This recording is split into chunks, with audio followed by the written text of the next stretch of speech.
It goes back to when I was a kid. My parents and I used to go on these rides together on Sundays, and I was always fascinated by what we were seeing.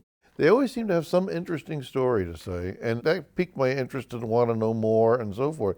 Because this area, with the type of history it has around here, is filled with interesting things.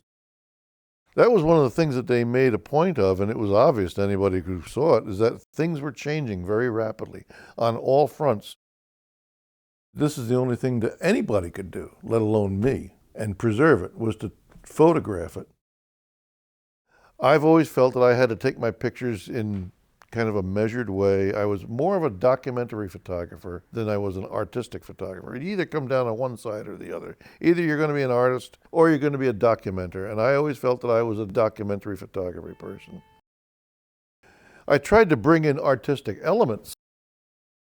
I tried to keep good composure, and I was always big for dramatic lighting. I liked dramatic lighting. It wasn't an easy thing to get, but I wouldn't take a picture unless the lighting was right. Very seldom would I take a picture or bother with things if they weren't going well in the lighting department.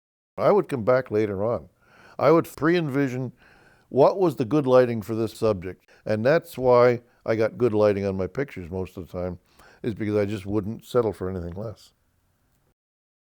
So much was happening that you couldn't confine yourself to just one front.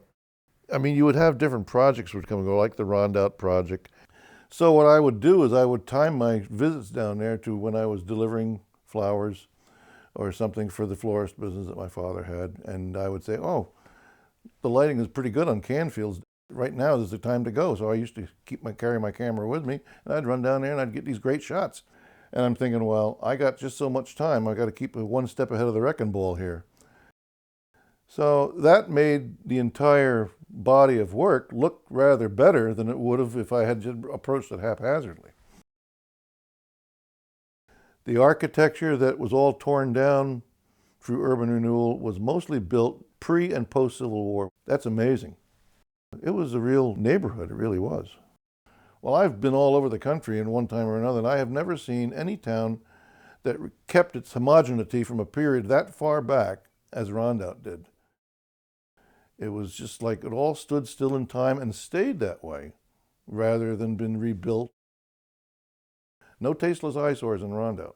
It may have been what they called a slum, but to me, it was an absolute jewel. There was no retrofitting of more modern architectural elements on these buildings. I mean, it was still the original stuff. 600 structures went down. But what would happen is they'd tear down one big building, and this would open up views of another building that was never attainable before because you couldn't stand in that spot before.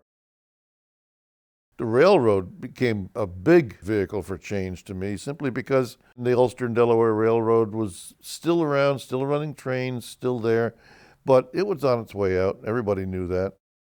Technologically, when the steam engines went over to diesels, what a change that was. All the different buildings and things and shops and so forth were abandoned and torn down. There was so much action with the railroads, they made them interesting right off the bat. One thing that was constant in all this was change. So I tried to keep busy on all fronts. A good example of change, too, was the change in infrastructure that we saw along the roads and in villages and so forth. Stores that were torn down. Barns are a particular example that are good because it's very hard to keep a barn once the farm is gone. The reason and need for the barn fades, and it's a big building. They're very picturesque. Books and all kinds of things have been written about barns, and everybody loves the old barns. And most of them are gone now, unless it's a working farm that has had the maintenance and so forth that the barns need continually. Other things, too, in the infrastructure of roadside life, such as the bridges that were built in the 1880s and 1890s. Iron bridges that went across the creeks and things up through the Catskills. These little truss bridges are all gone now because they wouldn't support the weight of modern-day equipment. There are so many places today where you had beautiful vistas even as late as 50 years ago because of the way the land was cleared and used for farming and so forth that you no longer have. Know this, that take your pictures because things are going to change, whether it's some arsonist or the 100-year storm or the march of technology, it's going to change. I was always curious as to what I was looking at. the background behind it. It's kind of like Paul Harvey used to have that saying, now you know the rest of the story. And that's the way I always wanted to know the rest of the story.